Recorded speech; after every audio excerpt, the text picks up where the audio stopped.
Alfred George Gardiner Chelmsford, Essex, England में 1865 में पैदा हुए।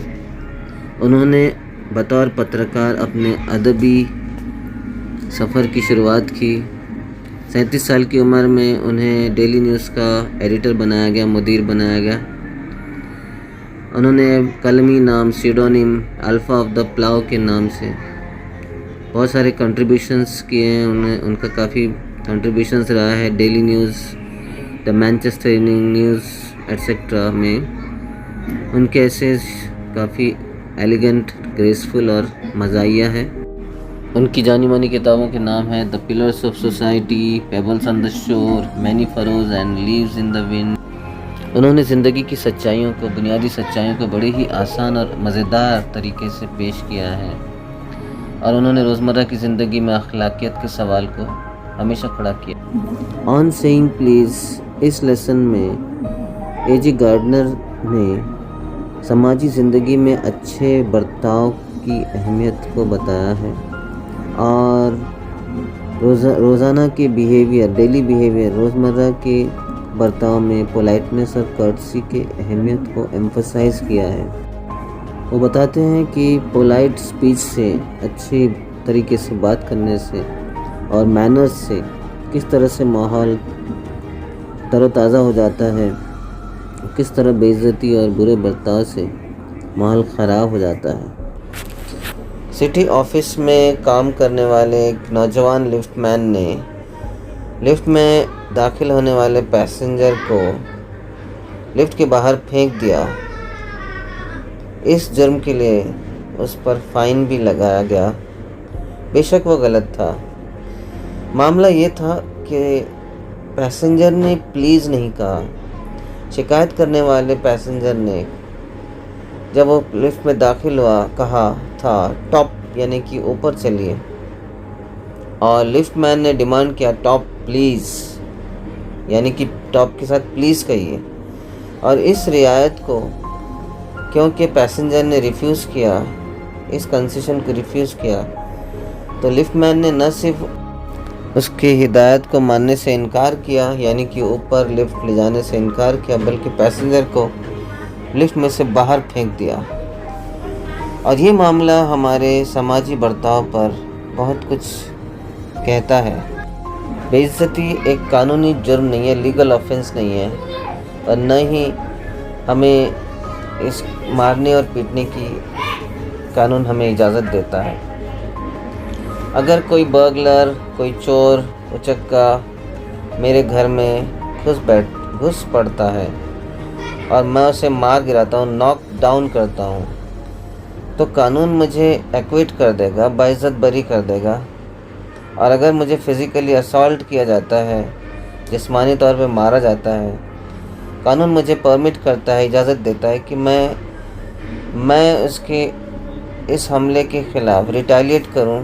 मीन्स इसके बदले में मैं भी अपने हिफाजत के लिए मैं भी हाथ उठा सकता हूं, रिटेलिएट कर सकता हूं, मैं भी वायलेंस कर सकता हूं। कानून इसकी इजाज़त इसलिए देता है क्योंकि बर्गलर ने या हमलावर एसेलेंट ने कानून के डेफिनेट कमांड्स को, ख़ास कमांड्स को तोड़ा है। मगर कोई भी कानून व्यवस्था, लीगल सिस्टम बुरे बर्ताव के लिए लेजिस्लेट नहीं कर सकती, कानून नहीं बना सकती या वायलेंस की इजाज़त नहीं दे सकती, क्योंकि बुरा बर्ताव एक लीगली पनिशेबल ऑफेंस, कानूनी तौर पे सज़ा देने लायक जुर्म नहीं माना जाता। हमें लिफ्टमैन से हमदर्दी तो हो सकती है, सिंपैथी तो हो सकती है, लेकिन हमें ये एडमिट करना होगा, मानना होगा कि कानून, लॉ रीज़नेबल है, समझदारी भरा है। ये नहीं हो सकता कि हमें आज़ादी मिल जाए लोगों को बॉक्स करने की, लोगों को मारने पीटने की, सिर्फ इसलिए कि हमें उनका बिहेवियर, उनका बर्ताव पसंद नहीं है, या उनके आवाज़ का लहजा हमें पसंद नहीं है, या उनके चेहरे की चिढ़ या गुस्सा देखकर हमें गुस्सा आता हो। अगर ऐसा होने लग जाए तो हमारी मुट्ठियाँ कभी आइडल नहीं रहेंगी, हमारे फिस्ट कभी आइडल नहीं रहेंगे, खाली नहीं रहेंगे, और शहरों के गटर जो है वो खून से भरे हुए होंगे। मैं चाहूँ जितना असभ्य गैर मुहज़्ज़ब रह सकता हूँ और कानून मेरी हिफाजत करेगा किसी भी वायलेंट रिटेलिएशन से। मैं कितना भी हॉटी और बोरिश हो सकता हूँ, यानी कि मैं कितना भी रूड, इम्पोलाइट, जंगली बिहेवियर अपना सकता हूँ, और मुझे किसी किस्म की पेनल्टी भरने की ज़रूरत नहीं है, पे करने की ज़रूरत नहीं है, एक्सेप्ट सिवाय इसके कि मैं लिखा जाऊँ एक इल मैनर्ड फेलो के तौर पर, बदमिजाज इंसान के तौर पर।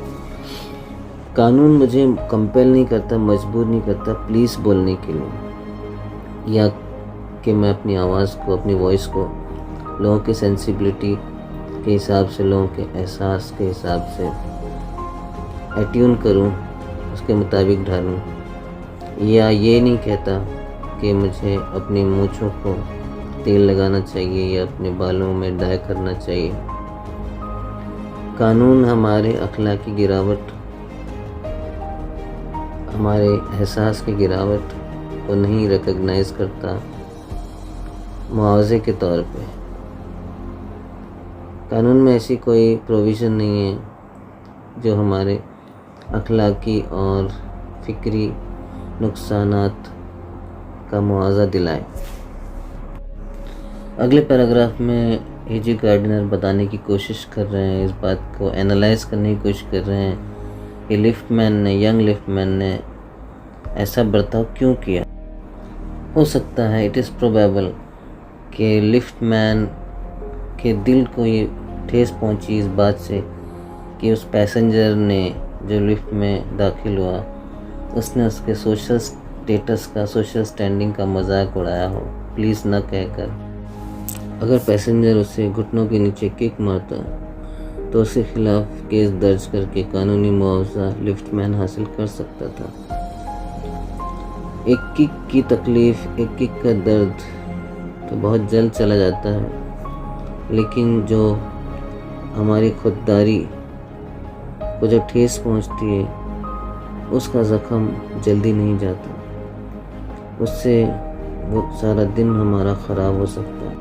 राइटर कहते हैं कि मैं इमेजिन कर सकता हूँ कि लिफ्टमैन ने उस पैसेंजर को लिफ्ट के बाहर फेंका, घंटा भर अपनी ज़िल्लत, इंसल्ट के बारे में वो सोचते रहे, ब्रूड ओवर करता रहा, और शाम को अपनी बीवी से मुलाकात की, और इस तरह से उसने अपने ज़हनी तवाज़ुन को, इक्विलिब्रियम को रिस्टोर किया होगा। बहुत कम चीज़ें ऐसी हैं जो बैड टेम्पर और बैड मैनर्स की तरह कैचिंग हो। एक दूसरे का असर हम जल्दी लेते हैं, बदमिजाजी में, बुरे बर्ताव में। एक ड्रामे का जिक्र करते हैं 1775 के द राइवल्स के एक कॉमेडी ड्रामे के एक सीन का जिक्र करते हैं राइटर, जिसमें sir Anthony absolute captain absolute के साथ बदसलूकी करते हैं, बुली करते हैं, और कैप्टन एब्सोल्यूट जाकर इस आदमी, फैग नामी आदमी को के साथ बदसलूकी करते हैं, और फैग नीचे सीढ़ियों से उतरकर पेज बॉय को जाके किक मारता है। यानी कि हम अपने बुरे बर्ताव से की बुराई हम दूसरों में भी फैलाते हैं, और एक दूसरे के बुरे बर्ताव से हम काफ़ी असरअंदाज होते हैं। प्रोबेबली, यानी बहुत मुमकिन है, the man who said top to the lift man. Writer फिर अंदाजे लगा रहे हैं, इमेजिन करते हैं कि शायद ऐसा हुआ होगा कि जिस आदमी ने टॉप कहा लिफ्टमैन को, शायद वो अपने एम्प्लॉयर का हिसाब चुकता कर रहे थे, जिसने उनको गुड मॉर्निंग नहीं कहा, क्योंकि वो खुद अपनी नाश्ते पर बीवी से सताए हुए थे,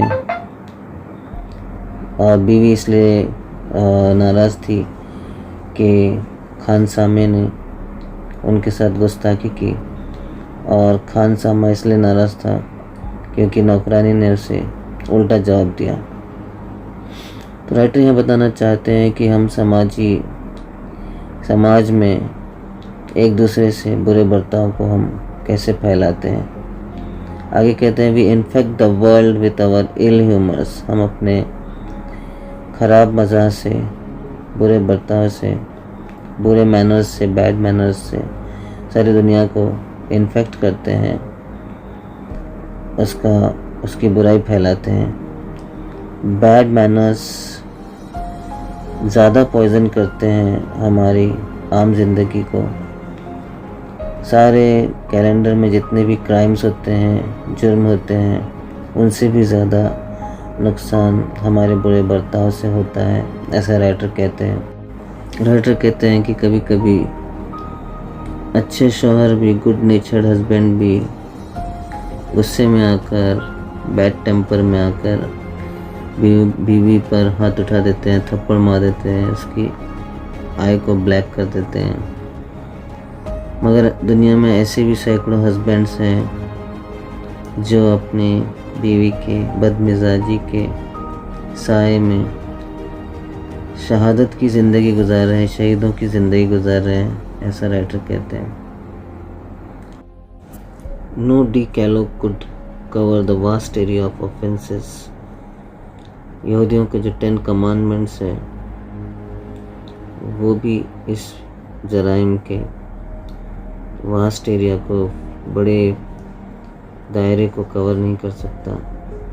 न कोई कोर्ट, कोई कानून बना सकता है जो हमारी समाजी तहजीब को, हमारे बोलचाल को, हमारे भावों के सिकुड़ने को और हमारे मूड्स और हमारे बर्ताव को गवर्न कर सके।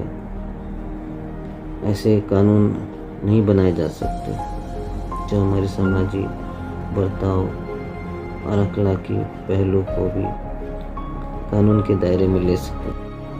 But though we are bound to endorse the verdict against the liftman.